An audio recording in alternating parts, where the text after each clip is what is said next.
nous aboutissons à une longue journée de travail. Et les rangs se sont un peu éclaircis, mais vous voyez, la plupart d'entre nous avons attendu votre arrivée, Monsieur le Ministre. Alors, je n'ai pas dit Monsieur le Messie, mais on attend. Et on vous accueille donc avec plaisir dans ce colloque TDIE. Et je rappellerai tout simplement que TDIE s'est engagé depuis des années en faveur des ports et de leur importance.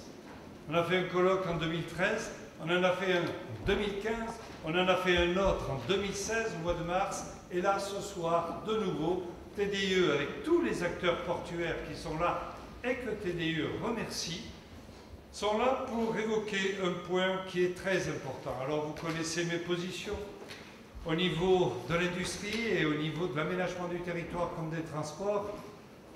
Je pense et nous pensons à TDIE que les ports jouent une importance fondamentale. Mais on a constaté, c'est pas bizarre, c'est un constat que nous faisons, que les ports sont la dernière roue du carrosse.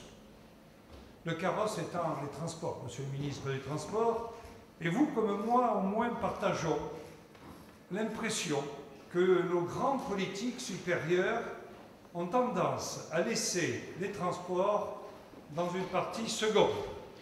L'intendance suivra. Voilà ce que je ressens profondément, droite-gauche confondue. Et donc, si les transports déjà se portent moyennement aux yeux de ceux qui nous gouvernent, les ports, alors là, c'est un élément, une pièce rapportée éventuellement. Et grâce à TDIE, moi qui suis un peu comme mon collègue sénateur, qui n'était pas un spécialiste des ports, je le deviens petit à petit, surtout quand j'entends évoquer le CCS. Question qui entraîne quelques sourires dans la salle et qui, moi, ne me fait sourire qu'à moitié, vous savez.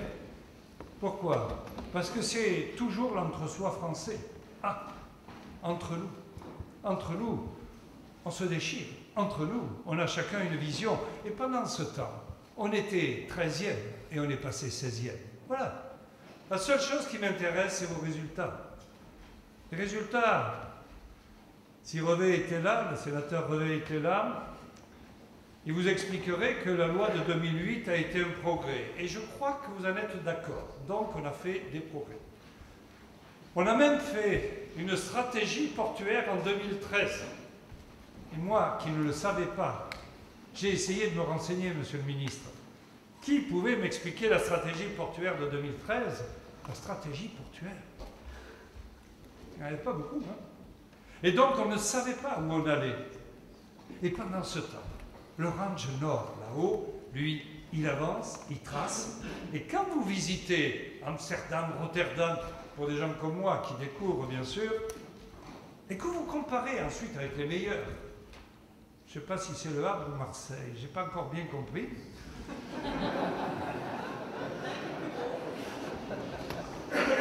Mais, monsieur le ministre, je pense, je vais être tout à fait objectif, ils sont complémentaires. Donc, j'ai compris ça dans la discussion tout à l'heure. Quand on voit la différence entre ce que nous sommes capables de faire, et on a bougé, et on a fait quelque chose, et on a avancé, c'est vrai. Et puisque font les copains d'à côté, un peu plus au nord notamment, on se dit qu'on a du potentiel encore. Et on se dit que nous ne sommes pas à la hauteur de la mondialisation. Nous ne sommes pas à la hauteur du défi. Je considère quant à moi que nous ne prenons pas suffisamment les problèmes à bras-le-corps. Je considère quant à moi qu'il faudrait s'attaquer effectivement à quelque chose qui fait reculer tout le monde, y compris les anciens ministres, si j'ai bien compris, sur le social. Ah. M. Vidali, ce n'est pas avec vous que je vais parler de social, et la SNCF, bon, j'en parlerai uniquement pour les ports. Et je me rends compte que la productivité des ports du Nord, quand je demande les statistiques, quand je demande les chiffres, n'est pas la même. Comment pouvons-nous résister, faire face et obtenir des parts de marché quand nous sommes plus chers? Mais je n'ai toujours pas compris. Je ne suis que sénateur. Donc, c'est pour ça que, vous voyez, les remarques que je fais dans ce domaine-là sont des remarques extérieures au système. Je ne connais pas bien le système, mais globalement, que soit le système, c'est le marché, on est dans le marché, on est dans la mondialisation. C'est lui notre juge de paix. Est-ce qu'on est capable de développer nos parts de marché? Oui ou non? Ben, nos parts de marché, je l'ai dit tout à l'heure, j'ai entendu, on est 16e au lieu d'être 13e. J'espère que dans quelques années, on ne sera pas 20e.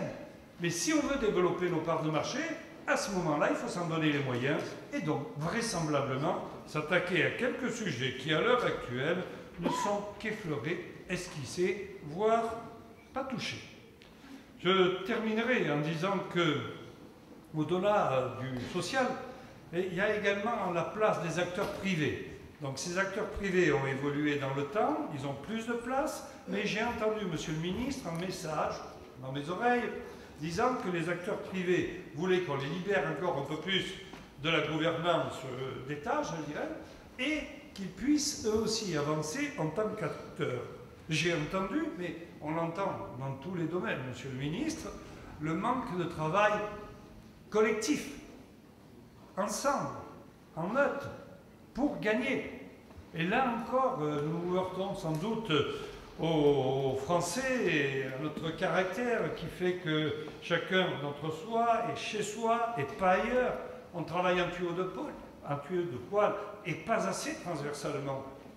L'État, de ce côté-là, et vous voyez, moi qui suis un libéral, j'appelle l'État à faire en sorte que l'on puisse avoir, et je terminerai par là, vous ne pouvez avoir aucune politique, je dis bien aucune, dans quelque domaine que ce soit, si vous n'avez pas une vision.